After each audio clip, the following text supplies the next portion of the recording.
નવી નવી રેસીપીઓ જોવા માટે મારી ચેનલ હર્ષા કુકિંગ ગુજરાતીને સબસ્ક્રાઇબ કરો અને લાઈક પણ આપો. હર્ષા કુકિંગ ગુજરાતી ચેનલમાં આપનું સ્વાગત છે. મહાશિવરાત્રિ હોય, રામનવમી હોય કે જન્માષ્ટમી હોય, આ બધા તહેવારો એવા હોય છે કે મોટા ભાગે આખા ઘરને એ દિવસે ફરાળ હોય છે અને મોટા ભાગના લોકો ફરાળ કરતા હોય છે. તો આ દિવસે બધાનું પેટ ભરાઈ જાય અને બધાને સંતોષ થાય તેમજ હેલ્ધી પણ બની રહે તેવી એક આજે રેસીપી બનાવવાના છીએ અને આ રેસીપી છે ફરાળી ભેળ. તો ચાલો બનાવીએ આજની રેસીપી ફરાળી ભેળ.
ફરાળી ભેળ માટે રાજગરાની સેવ બનાવવાની છે.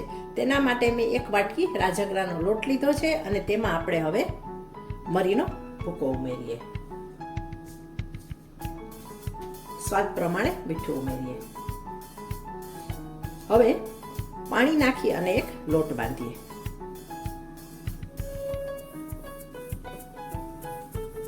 અને આ લોટ બંધાઈ જાય ને એટલે લોટની આપણે સેવ તળવાની છે. એટલે રાજગરા લોટની ફરાળી સેવ તૈયાર થશે.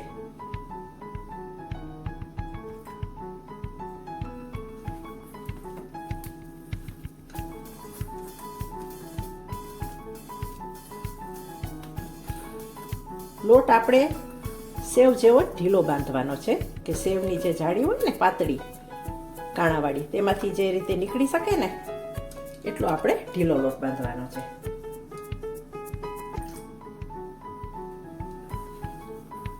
મોટી જાળીવાળા કાણામાં બનાવવાનો હોય તો થોડો કઠણ હોય તો ચાલે લોટ, પણ એકદમ ઝીણા કાણાવાળી હોય છે જેથી આનો લોટ ઢીલો બાંધવાનો. ચણાના લોટની સેવ બનાવતા હોય કે ફરાળી સેવ બનાવતા હોય કોઈ પણ.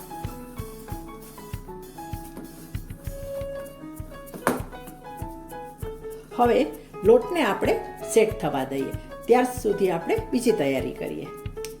અહીં કડાઈમાં તેલ ગરમ કરવા મૂક્યું છે અને તેલમાં આપણે બે વસ્તુ તળવાની છે. સૌ પહેલાં આપણે સિંગદાણા તળીશું અને ત્યાર પછી બટેટાની કાચરી જે સુકવણી કરીને રાખી હોય છે 12 મહિના સુધી, આપણા ઘરમાં હોય જ છે, તેને આપણે તળી લઈએ અને ત્યાર પછી આપણે રાજગરાની સેવ તળીશું.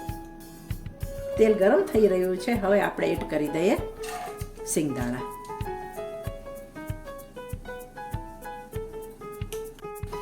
આ રીતે ફેરવી લઈએ અને સિંગદાણા જેવા તળાઈ જાય એટલે આપણે કાઢી લઈએ. એકદમ લાલ કરવાના નથી.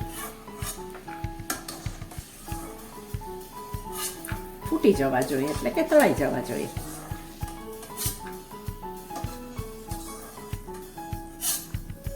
હવે આપણે તળી લઈએ બટેટાની કાચરી.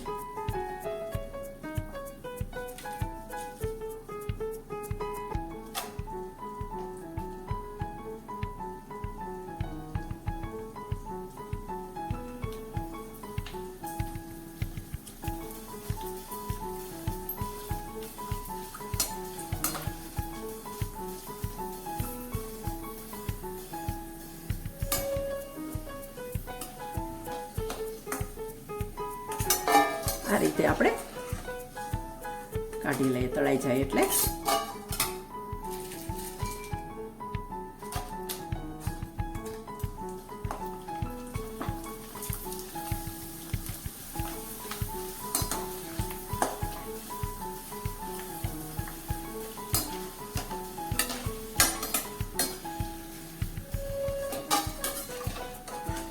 બટેટાની કાચરી તળતી વખતે તેલ થોડું ફાસ્ટ રાખવું અને જેવી કાચરી નખાઈ જાય ને એટલે સ્લો કરી નાખવું, નહીં તો બળી જાય ને લાલ કાચરી થઈ જાય, આવી સફેદ ના રહે.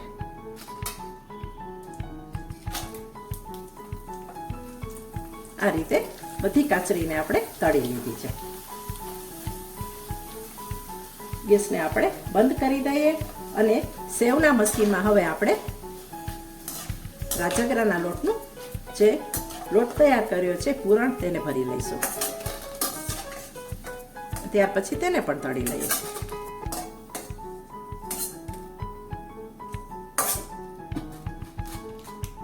અહીં રાજગરાના લોટને આપણે એકદમ ઢીલો રાખેલો છે, જોઈ શકાય છે. લોટ સેટ થઈ ગયો તો ત્યાર પછી થોડુંક પાણી ઉમેરીને મેં લોટને સ્મૂથ કર્યો છે. આટલો ઢીલો લોટ રાખવાનો છે. અને આ બાજુ મેં સેવના સંચાને તેલથી ગ્રીસ કરી લીધું છે અને અંદર સેવ માટેની જાળી પણ મૂકેલી છે. હવે આપણે અંદર આ લોટ એડ કરી દઈએ.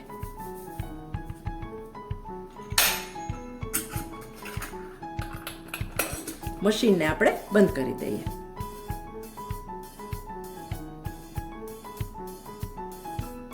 ગેસને સ્ટાર્ટ કરીએ અને કઢાઈમાં હવે આપણે ગરમ તેલ છે તેમાં આપણે સેવ પાડતા જઈએ.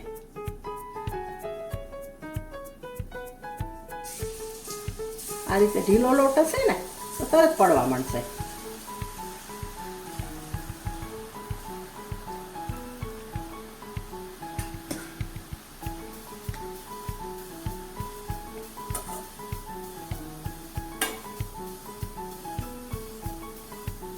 થોડી વાર પછી આપણે સાઈડ ચેન્જ કરીએ જેથી નીચેથી સારી રીતે તળાઈ જાય.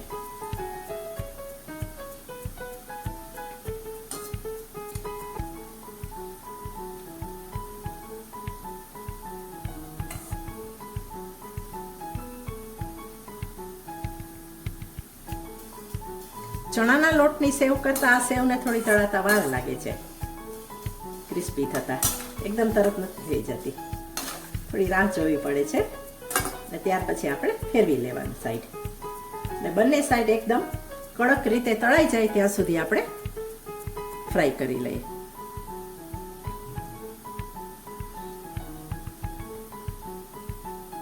બંને બાજુ સેવ સારી રીતે તળાઈ ગઈ છે અને કલર પણ એકદમ બ્રાઉનિશ ઉપર ગુલાબી થઈ ગયો છે. હવે આપણે કાઢી લઈએ.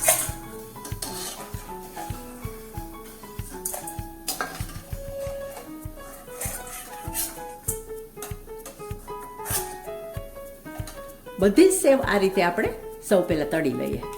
રાજગરાના લોટની ફરાળી સેવ એકદમ સરસ જોઈ શકાય છે કેટલી ક્રિસ્પી તૈયાર થઈ છે. આ સેવને ફરાળ જ્યારે હોય ને ત્યારે નાસ્તા તરીકે પણ ખાઈ શકાય, ચા સાથે કે એમ જ, અને આ રીતે ચેવડામાં પણ નાખી શકાય છે. હવે આપણે ભેળને એસેમ્બલ કરીએ. એક બાઉલ લઈએ અને તેમાં એક બટેટું બાફેલું છે તેને મેં ઝીણું સમારી લીધું છે, તેને આપણે એડ કરી દઈએ. એક કેળાને બારીક સમારી લીધું છે. આ આપણે ફ્રૂટવાળી ભેળ કરવાના છે, બહુ સરસ હેલ્ધી બનશે. અને લીલી દ્રાક્ષને પણ સમારી લીધી છે. તમે તમારું મનગમતું કોઈ પણ ફ્રૂટ લઈ શકો છો, પણ ફ્રૂટમાં મીઠું અને ખાટું બેલેન્સ જાળવવું. જેટલા તમે મીઠા ફળ લો તેટલા સામે ખાટા ફળ લેવા. ધારો કે 2 મીઠા લેતા હો સામે ફળ તો તેની સામે 2 ખાટા લેવા, જેથી ખટાશનું અને ગળાશનું બેલેન્સ જળવાઈ રહે. ત્યાર પછી આપણે એડ કરીએ વેફરને આપણે ભાંગી દઈએ.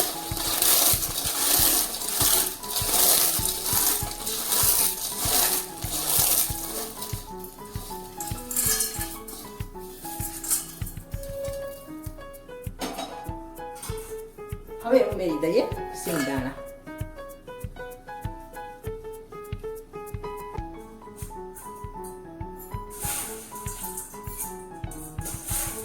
અને રાજગરાની સેવ તેને પણ થોડી આપણે ભાંગી નાખીએ.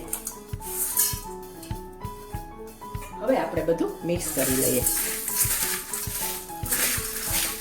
જેથી બધી વસ્તુ એકબીજા સાથે સારી રીતે મિક્સ થઈ જાય. ભેળનો અર્થ જ થાય છે ભેળવવું, એટલે કે મિક્સ કરવું.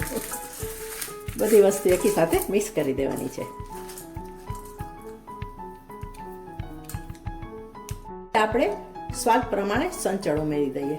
તમે સંચળને બદલે મીઠું પણ ઉમેરી શકો જો ફરાળમાં ખાતા હો તો, પણ સંચળથી ટેસ્ટ ખૂબ સરસ આવશે. અને જે લોકો ફરાળમાં સંચળ ના ખાતા હોય તે સિંધાલનું પણ નાખી શકે. મરચાંની ભૂકી, જેટલું તીખું ખાવું એટલું એડ કરી શકો. અહીં મેં ચટણી બનાવી લીધી છે, ગ્રીન ચટણી. 1 ચમચી ગ્રીન ચટણી એડ કરી દઈએ અને 1 ચમચી આંબલીની ચટણી. હજુ 1 ચમચી નાખું છું, ટોટલ 2 ચમચી. સરસ લાગશે ખાટી મીઠી ચટણી. મિક્સ કરી લઈએ.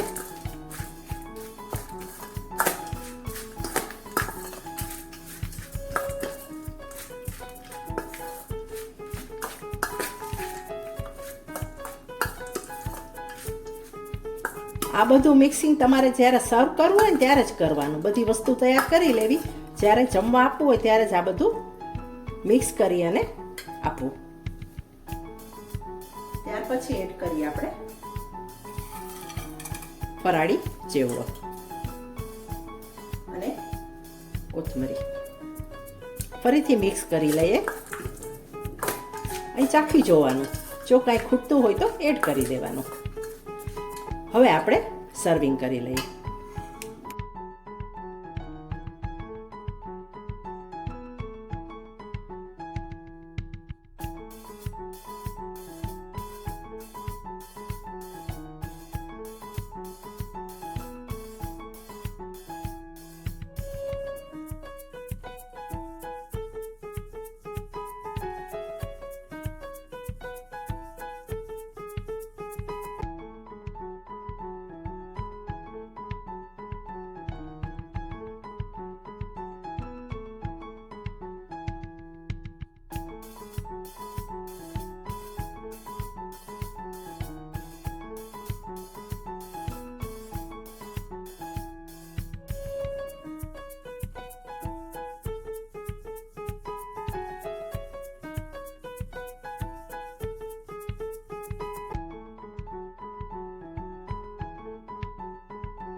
હેલ્ધી, ટેસ્ટી અને ચટપટી ફરાળી ભેળ બનીને તૈયાર થઈ ગઈ છે.